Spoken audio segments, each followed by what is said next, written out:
Today's topic is about westward expansion, and one of the ways that we talk about American westward expansion is this idea of manifest destiny. And as you see in this definition on the screen, that manifest means something that's clear or obvious, and the destiny, you already know, is your future fate. So the idea is that the U.S. already was destined for something, and it was obvious. So this painting is one of the most famous, and it's in 1872. So it's about 30 or 40 years after the time period we're talking about, but it fits in with some other themes that are important for our studies. So when you look at a painting and it has these different things going on in each section, like these Indians over here, miners, farmers, these are called vignettes, and it's really trying to tell multiple stories in one painting.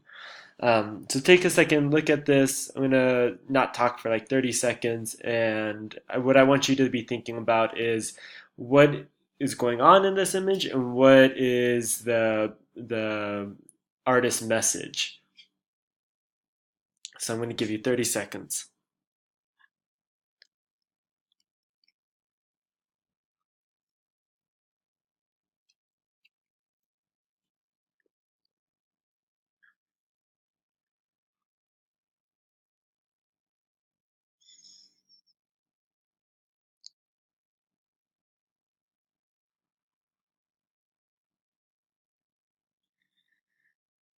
Okay, so what we have in this image is you see this figure in the middle. She can call her an angel or a goddess. She might look familiar to you as, oh, she looks kind of like the Statue of Liberty. She looks like um, another another American symbol is like the justice, the woman who portrays justice. And really, what she's known as in our studies is the her name is Columbia, and she's an American symbol. You kind of get some reference to the Statue of Liberty. She even has a star in her hair, almost like a crown. So she's clearly the subject of this painting, and what she seems to be bringing westward are all these advances. So she has in her arms these telegraph lines. So we see some technological change. In her arm, she also has a book that you might assume is the Bible, but actually says a science book on the cover. One thing you might have noticed too is how in the east there's more light, and in the west there's darkness.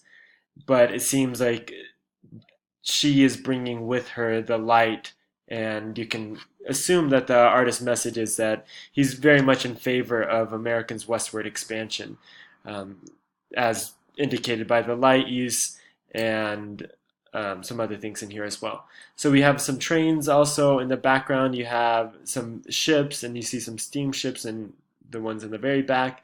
There's a bridge as well. There's farmers over here, and I like this painting because it tells about who is settling the West.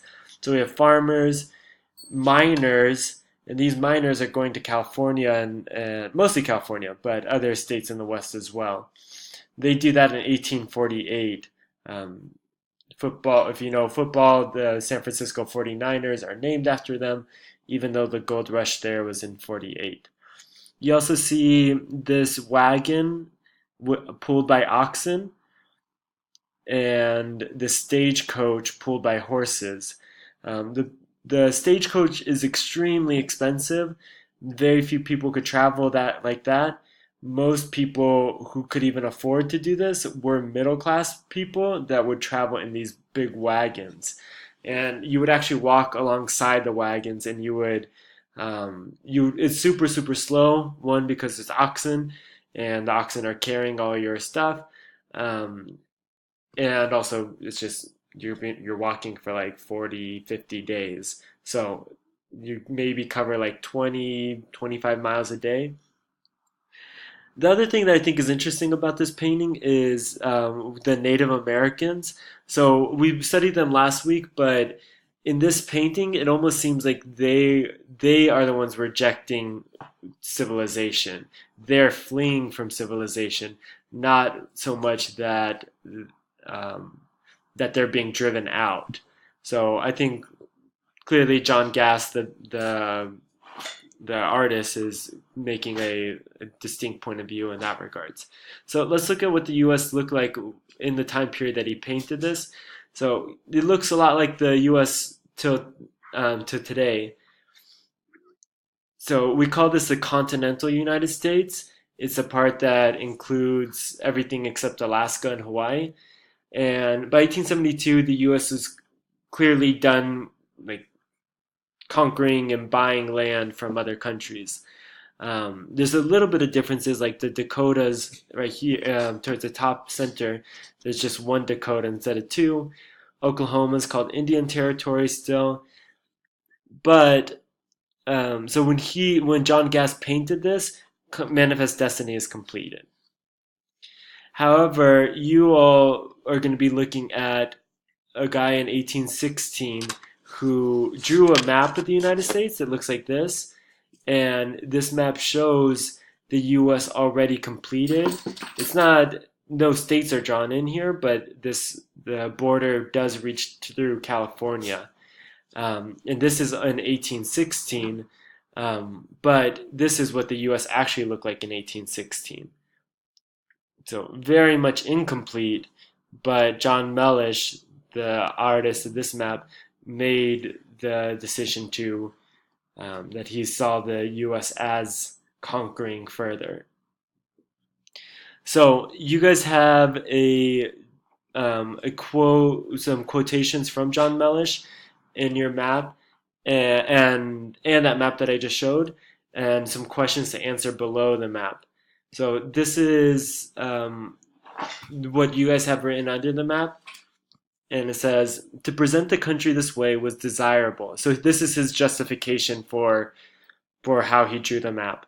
To present the country this way was desirable. The map shows at a glance the whole extent of the United States territory from sea to sea. In tracing the probable expansion of human race from east to west, the mind finds an agreeable resting place on its western limits. The view is completed and leaves nothing to be wished for. It also adds to the beauty and symmetry of the map. So he kind of one of the questions you're supposed to answer is like what does he use to justify the expansion or something like that? And really it's like what is he showing in this map? He's showing the probable expansion, and he has terrible justification for it. Like his justification is it looks nice. Like it adds beauty and symmetry to the map. So that's why he thinks the US should do it. Like one, he thinks it's probably going to happen and it looks nice. The other question that you have below the map is how does this relate to Manifest Destiny? And if you didn't catch at the beginning what Manifest Destiny was, it's the idea that Americans were destined to be by God to own the North American continent. So in answering that part of the question, the how does this relate to Manifest Destiny? John Mellish is showing that this is the completion of Manifest Destiny, that the U.S. it just makes sense for the U.S. to own all the territory from the Atlantic to the Pacific Ocean. So the next thing that you're doing is reading, after you answer these questions, you should read these two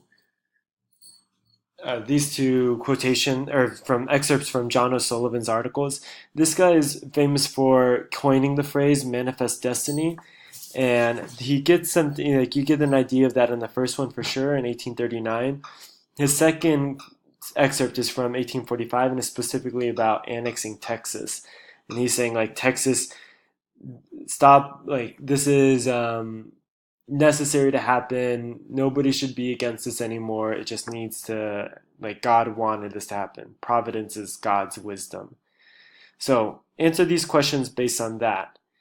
And after you're done with, so really what the point of this introduction is that you understand at this time period, there's a movement in the United States where people feel like it is their duty and their destiny to take more land. And obviously, it's going to have huge implications for Mexico. So we're going to be getting into that within the next couple of weeks. But I would say manifest destiny as a concept is as central to U.S. identity as the idea of like land of the free, home of the brave. Like it is that tied into American identity. So the next thing that you're going to be doing after you finish those questions is answering you're going to get a timeline that looks like this. And let me make it smaller so it fits. So it says like timeline of U.S. expansion. And you see in here, like the first one, the Treaty of Paris, Britain ceded its American holdings from the Pacific to the Mississippi. And this last column is blank here. You need to fill in that column. And the options for you to fill it in is, did they get it through war, diplomacy, or legislation? Again, legislation is a law. So this one sounds like it's a diplomacy, but remember, this is the end of the American Revolution. So for this one, you should put war. The first one should be war. The other ones, like diplomacy and legislation, let's do the next one. 1803, the Louisiana Purchase. Napoleon sold its lands west of the Mississippi River to the U.S. for $15 million. That one sounds like diplomacy. There wasn't a war. They didn't pass a law to get it. They just negotiated with another country. Let's jump down to 1830 with the Indian Removal Act. This authorized the president to negotiate with southern tribes for their removal to federal territory west of the Mississippi in exchange for their ancestral homelands. So you are going to be like that one sounds like a law that this law, authorized the president to do it. So you'd put in the means legislation. There's only one other one that's legislation. All the other ones should be war or diplomacy. Um, One of the ones I want to point out is Hawaii. We'll be studying this later, but this one, the business leaders overthrew the queen. So, like, that one it didn't actually go to a war, but it's pretty aggressive. So I think it fits better as a war one rather than any of the others. It's definitely not legislation, and it's not really diplomacy because they forced the queen to do this. So you need that was the first one in the means column, write how it was obtained, then answer these other ones. What are three generalizations?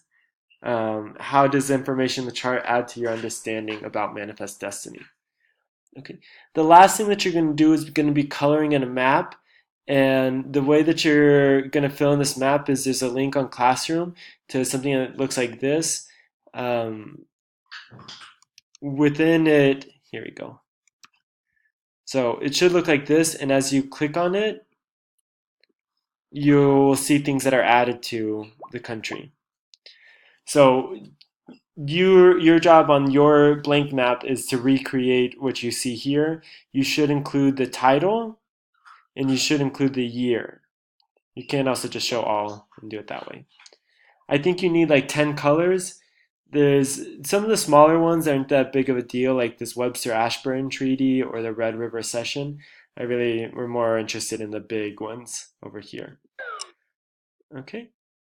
So I hope that you're able to finish this all today in class. If you're working well, you should be able to. And thank you all for listening. I'll be checking their maps and your answers to the questions in class tomorrow. So it should be completed by then. Thank you.